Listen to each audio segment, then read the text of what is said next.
This is the new SmallRig Rhinoceros Cage designed for the Sony a7S III, a7R5, and a7IV like I have here. And in this video, we're gonna be building this cinema rig from scratch with a whole bunch of parts that I've picked up. So get comfortable, grab your tools, and let's get started.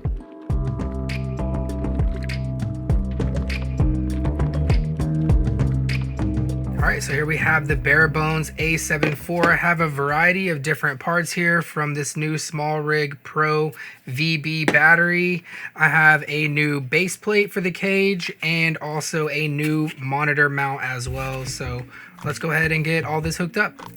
And here we have the new Rhinoceros Cage. This looks awesome. I really like the new color. It's like a gunmetal type of gray, and it does have a bunch of carbon fiber all on the body of this cage, and that's supposed to make it quite a bit lighter. I really like these iridescent looking bolts on here as well. That looks really cool, and those are scattered all throughout the cage. You do have a NATO rail built onto the side, and there is an included cable clamp that comes here with it. And then you have the new Rhinoceros top handle, and this just bolts right onto the cage with this little thumb screw. And then you have all kinds of connections here and a nice rubberized top. And this just feels really, really nice and lightweight, and it has a really good grip to it. If this is our first time meeting, I'm Ray Valencia. This channel is all about filmmaking gear tips and tutorials, so if that's something that you're interested in, hey, stick around and subscribe. All right, back into it. All right, first things first, we need to remove this little camera strap holder from the side of the camera. Now we can use the included magnetic tool on the bottom of the cage to actually secure the camera in here. So you'll need to loosen this bolt right here and make a little room. That makes that able to slide back and forth. And then you have this little second screw right here that you just take out. So now we can drop the cage on the camera, secure the camera on the bottom of the cage with the included tool. So you have the little lever on the side here that we loosen up that can move forward and backwards. So we're gonna push it all the way against this strap mount on the camera and tighten it down. Then we take the little bolt that we took off the side and drop it right through the strap holder just like this and tighten that down. You have this little lever that goes in the battery side over here. So you just drop that in there, then drop the bolt back in and tighten this little clamp down to the camera. So now you have 1, 2, 3 points of contact, so the camera can never twist inside of here or get loose or wobble around.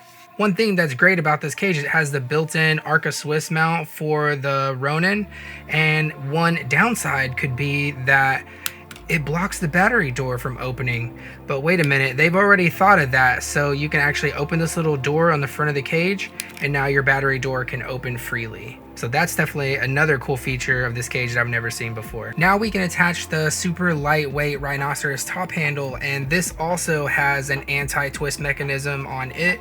So we just line up the locking pins into the slots here on the top of the camera and screw it down with our thumb screw.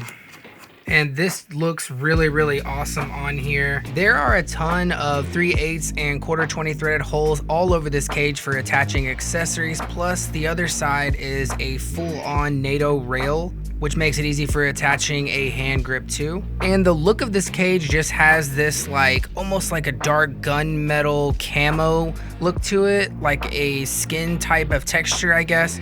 But it does look really, really cool whenever the light hits it. So this is the very first cage that I've seen like this that doesn't block any of the buttons here on the top. It does wrap fully around the camera, but instead of going over the top here, it actually wraps around the grip right here, and it's just at a point that doesn't impede on your grip because, you know, the a7IV does have a really nice grip on it, and this keeps that completely open there, especially for this finger. But you do have a more robust grip here for your pinky and your ring finger. So I really like the feel of this cage in the hand, and I think it kind of improves on that grip. Next, we can add on the HDMI cable clamp. You just attach it with the thumb screw here on the side of the NATO rail if you want to use this component. By the way, this video is not sponsored by SmallRig. I picked up all of these parts, so if you're interested in grabbing anything from this rig, I'll have links to everything down in the description below. For the base of this cage, I picked up the universal rod mount from SmallRig. It is part number 3357. It's got a couple screw attachments with it and then the rod adapter. So this will be underneath our cage. I'm gonna remove the top handle for now. And then for the base plate, you just find a place that kind of lines up on the holes at the bottom. And we're gonna be using the 2 included 1/4-20 threaded screws that came with it. And 2 screws are always better than 1 as far as not having any rotation in your build. All right, that looks really nice on there. So now we're gonna add on 15mm carbon fiber rods. These are also from SmallRig. I have several different sets of different lengths of these, but they're super, super light, very, very durable. We're gonna be using the shorter carbon fiber rods for this particular build. If you've ever seen my FX3 builds, I use the longer carbon fiber rods because I add on handles and it's a whole thing, but we're gonna keep this one nice and small and compact. All right, there we go. Now we can add the top handle back on. And this is the new monitor mount that I picked up for this particular rig as well. It just attaches right here on the front of the Rhinoceros handle. So this is part number 2903B. This is really, really nice, and it is adjustable, so you can tilt it up and down and you can lock it into place. This Rhinoceros handle has an attachment just for this, or you could attach it right on top of the cage, but I'm gonna be attaching it to the front of the handle right here for now. Another good spot to mount your monitor is on the cold shoe on top because this one has a locking mechanism. All right, let's go ahead and pop a lens on here. We have the Sigma Art 24-70. All right, now we can throw a monitor on. I'm just gonna throw on a little 5-inch Godox GM6S monitor. But now we're getting a little front heavy, so we need to add our battery on the back. I'm gonna be using the brand new SmallRig VB99 Pro. It is a 99 watt battery with a ton of power options, including enough USB-C power to power your camera without any internal camera battery loss. And it also has 100 watts of capability of output and 100 watt capability of input, so really, really fast charging. To attach the battery to the 15mm rods, we're gonna be using the Kedifo mini V-mount battery plate. This actually can convert any mini V-mount battery into USB-C PD that will power your camera. But let's go ahead and pull our screen out of the way for now, and then we can slide this battery plate up as close as we want. We'll just attach it with the thumb screws there. And now we can drop on our battery.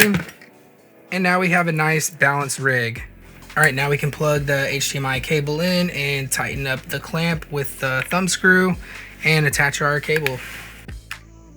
Now with the monitor, there's several different ways we can power it. We can power it from USB-A to USB-C. We can use a DC cable from the battery plate or from the SmallRig battery, or we could use something like a dummy battery on here. All different ways to get the same result.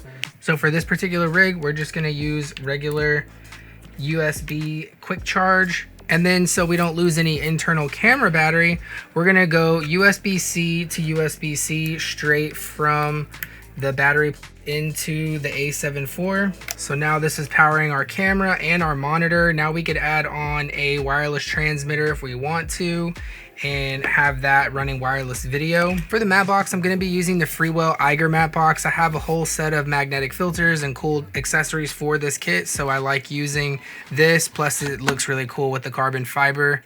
So with this, you just screw on the lens adapter onto the front of the lens, and then the matte box just clamps on. The cool thing is you can use magnetic filters with this kit, or you can use your traditional screw-on filters. Like I have this Freewell variable ND filter. There we go. Now we have our variable ND filter in there, and we can add other filters as we wish to this. For audio, it really depends on if you want to have an onboard mic or you would rather have a wireless mic. So for my microphone kit, I like using this tiny little DJI microphone kit. It just has a really small receiver, and that can fit in several different places right here on the Rhinoceros rig. Alternatively, you could connect a microphone right here on top of the handle and move your monitor to the back, or you could use the cold shoe attachment right here on the front of the cage, and then you just plug it right into your camera. I picked up a couple of these Lexar Gold CF Express Type A cards. These are really fast cards, and you can pretty much do anything that you want to do on this camera. I mean, I also have the Sony FX6 and the FX3 that take these cards, so it is really cool, but this is the brand that I'm currently using right now. All right, and here you have it. This is my new a7IV rig. It is actually much lighter than I anticipated. This new design on the Rhinoceros Cage not only looks really nice, but it feels really good in the hand. It has this nice rubberized grip on the top, plenty of connecting points, and then they hollowed out several places on it and then added lighter weight materials, which just makes this look really sleek, and the new color is also really nice as well. So I'm absolutely digging this new Rhinoceros Cage from SmallRig. If you're interested in any of the parts from this video, I'll have everything linked down in the description below. All right, shoot for the stars and see you in the next video.